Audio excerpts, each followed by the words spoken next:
오늘 영상 하나로 코인과 선물 거래의 길을 5칸이나 단숨에 건너뛰게 만들어 드리겠습니다. 초보분도 따라만 하면 손이 움직이게, 복잡한 건 싹 걷어내고 핵심만 꾹꾹꾹꾹 눌러 담았어요. 끝까지 보시면 머릿속이 정리됩니다. 첫 번째는 코인 거래가 처음인 분도 이렇게 하는 거구나 하고 바로 따라할 수 있는 쉬운 거래 따라 하기입니다.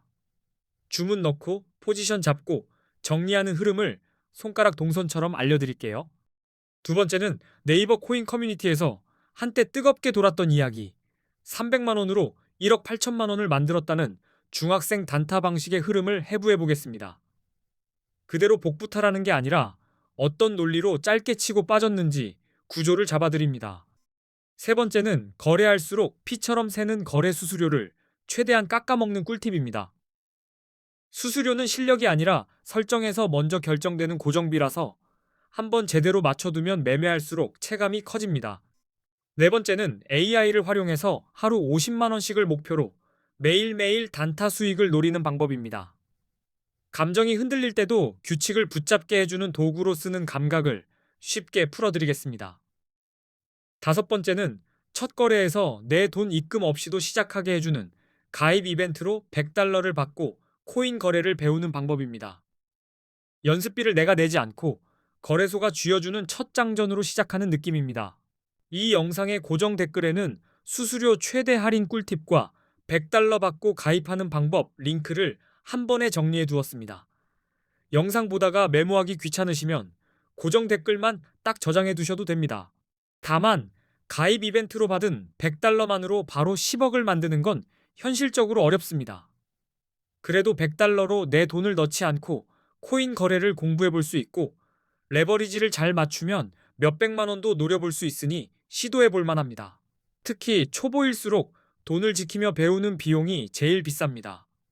이벤트로 받은 100달러는 그 비용을 줄여주는 안전장치 같은 역할을 하니 공부용으로 굴려보는 가치가 충분합니다. 이제 왜 코인에 투자해야 하는지 아주 직관적으로 설명드리겠습니다. 장황한 철학보다 숫자가 제일 솔직하거든요. 만약 우리가 10년 전에 금, 주식, 코인, 부동산에 똑같이 1,000만 원을 넣었다면 지금 그 1,000만 원은 각각 얼마가 되어 있을까요? 같은 출발선인데 결승선이 아예 다른 게임입니다.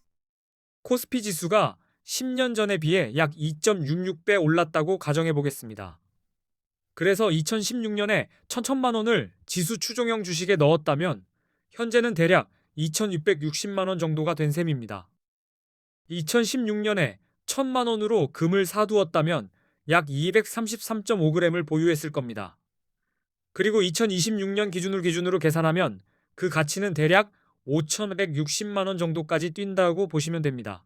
2016년에 1,000만 원어치 서울 아파트 가치를 보유했다고 치면 2026년에는 약 2,400만 원 정도로 평가할 수 있다는 그림이 나옵니다.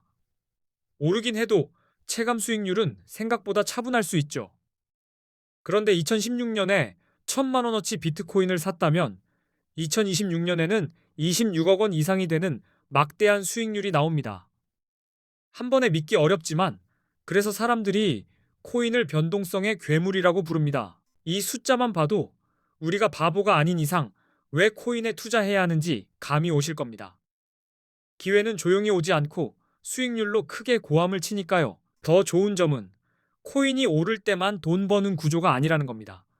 오를 것 같으면 롱으로 베팅해서 수익을 낼 수 있고 내릴 것 같으면 숏으로 베팅해서 수익을 낼 수도 있습니다. 즉, 상승장에는 상승장대로, 하락장에는 하락장대로 먹을 구멍이 열려 있습니다. 방향 하나만 맞추면 되는 게 아니라 방향을 읽는 연습 자체가 수익 기술이 됩니다. 게다가 수익이 나도 세금 문제에서 상대적으로 자유롭다고 느끼는 분들이 많습니다. 해외 거래소는 별도 원천 징수 같은 게 없다고 체감하는 경우가 많고, 국내는 거래 수익 세금 이슈를 신경 써야 한다고 생각하는 분도 많습니다. 그리고 코인 거래소에는 레버리지라는 추진 엔진이 있습니다. 국내 거래소에는 없지만 해외 거래소에는 레버리지가 있고 100배까지 가능한 곳도 있습니다. 작은 돈이 큰 배처럼 움직이는 이유가 여기입니다. 예를 들어 50만 원으로 10배 레버리지를 쓰면 5천만 원 규모로 운용하는 효과가 납니다. 30억 이상 굴리는 분이면 굳이 필요 없겠지만 소액 투자자는 레버리지 없이는 큰 수익이 나기 어렵다고 느끼기 쉽습니다. 그래서 코인 거래의 첫걸음이자 가장 중요한 건 좋은 코인 거래소를 고르는 일입니다. 거래소는 그냥 장소가 아니라 수수료와 기능과 편의가 전부 묶여 있는 게임 규칙입니다. 요즘 많은 한국 투자자들이 국내 거래소를 떠나 해외 거래소로 몰리고 있습니다. 이유를 한 줄로 말하면 레버리지와 수수료와 세금 이슈가 한꺼번에 얽혀 있기 때문입니다.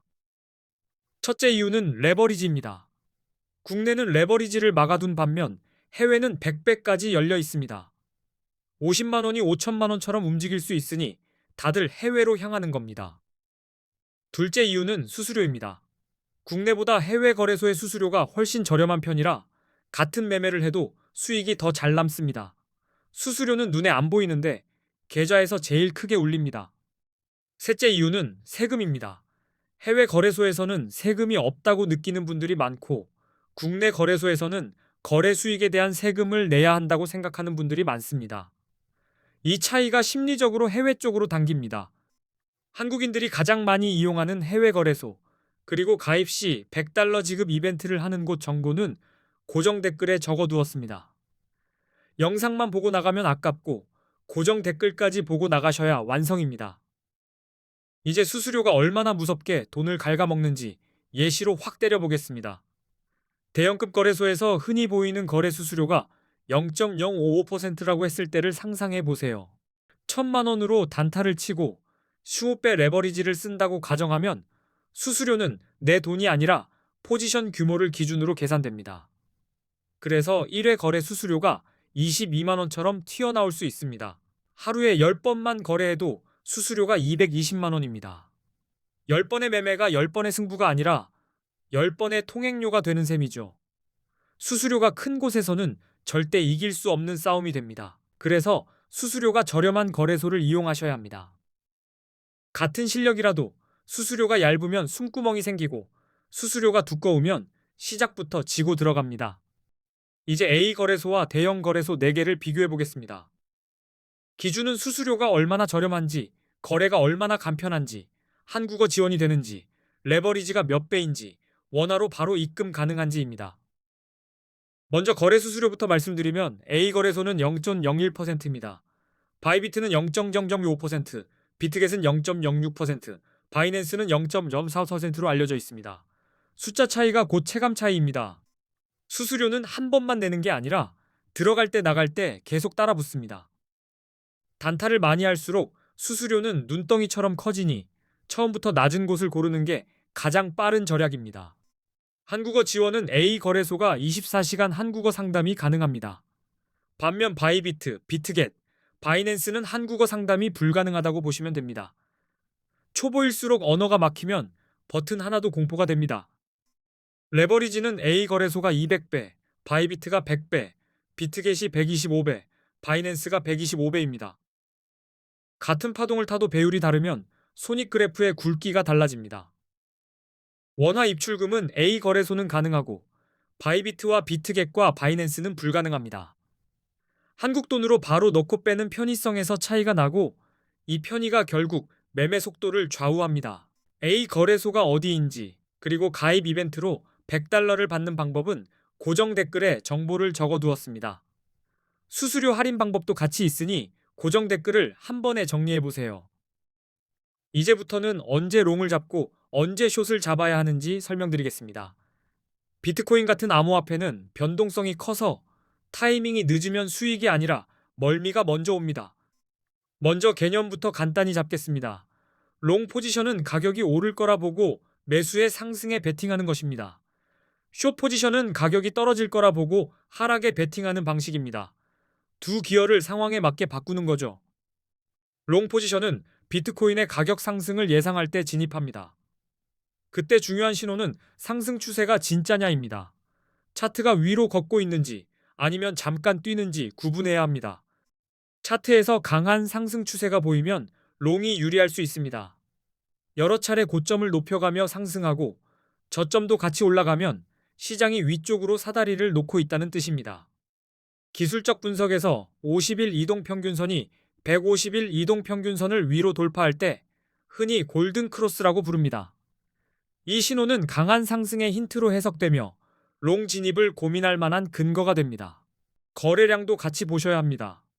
가격이 상승할 때 거래량이 함께 증가하면 시장의 신뢰도가 붙는 신호로 볼 수 있습니다. 상승이 더 강력해질 가능성이 있다는 의미라서 롱 쪽으로 무게가 실립니다. 뉴스는 차트 밖에서 들어오는 바람입니다. 비트코인 규제 완화, 대형 기관 투자자의 진입, ETF 승인 같은 긍정 요인은 가격을 끌어올릴 수 있어서 이런 뉴스가 나오면 롱 성공 확률이 높아질 수 있습니다. 이제 숏 포지션으로 넘어가겠습니다. 숏은 비트코인의 가격 하락이 예상될 때 진입하는데 역시 하락 추세가 진짜냐가 핵심입니다. 차트가 아래로 미끄러지는지 확인해야 합니다. 차트에서 하락 추세가 이어질 경우 숏이 유리할 수 있습니다. 가격이 지속적으로 낮아지는 패턴, 특히 저점이 계속 낮아지면 시장이 바닥을 더 아래로 파고 있다는 뜻이 됩니다. 기술적 분석에서는 50일 이동평균선이 150일 이동평균선 아래로 내려갈 때 데드크로스라고 합니다. 이는 하락 신호로 해석할 수 있어서 숏 진입을 고려할 근거가 될 수 있습니다. 또 하나, 가격이 오르는데 거래량이 감소하면 상승세가 약해지고 있다는 신호일 수 있습니다. 이런 경우 가격이 곧 하락할 가능성이 크다는 의미로 볼 수 있어 숏 쪽이 유리해질 수 있습니다. 부정적인 뉴스도 하락에 불을 붙일 수 있습니다. 규제 강화, 해킹 사고, 주요 국가들의 암호화폐 규제 정책 강화 같은 소식은 가격을 누르는 재료가 될 수 있어서 이때는 숏 포지션이 유리할 수 있습니다. 여기서 보조지표를 얹으면 판단이 더 선명해집니다. 비트코인 시장에서는 기술적 분석이 중요하고 대표적으로 RSI, 맥디, 볼린저 밴드 같은 신호를 많이 봅니다. RSI는 과매수 또는 과매도 상태를 판단하게 해줍니다. RSI 값이 70 이상이면 과매수로 해석되어 숏을 고려할 수 있고 30 이하이면 과매도로 해석되어 롱이 유리할 수 있습니다. 맥디는 추세의 방향 전환을 더 빨리 캐치하게 해주고 볼린저 밴드는 변동성의 폭을 보여줍니다. 세 도구를 같이 쓰면 지금이 과열인지 추세인지 흔들림인지를 분리해서 볼 수 있습니다. 다만 지표 하나만 믿고 달리면 눈 가리고 질주가 됩니다. 차트의 추세, 거래량, 뉴스, 그리고 지표가 한 방향으로 고개를 끄덕일 때 진입하면 판단이 훨씬 단단해집니다. 따라서 롱 포지션을 잡을 때는 상승 추세와 긍정적 신호를 확인하고 숏 포지션은 하락 추세와 부정적인 신호를 근거로 결정해야 합니다. 기준을 세워두면 감정이 들어올 틈이 줄어듭니다. 정리하자면 오를 때는 롱으로, 내릴 때는 숏으로 수익을 노릴 수 있고 그 출발점은 좋은 거래소 선택과 낮은 수수료 세팅입니다. 결국 실전은 작은 차이가 큰 결과를 만듭니다. 이 영상이 코인 단타하시는데 도움이 되셨습니까? 고정 댓글에는 수수료 최대 할인 꿀팁과 $100 받고 가입하는 방법을 정말 보기 쉽게 정리해 두었으니 꼭 확인해 주시기 바랍니다. 앞으로도 초보분들이 길 잃지 않도록 실전에서 바로 쓰는 좋은 영상 많이 올리겠습니다. 끝까지 시청해 주셔서 감사합니다. 다음 영상에서 더 깊게 파고들어 보겠습니다.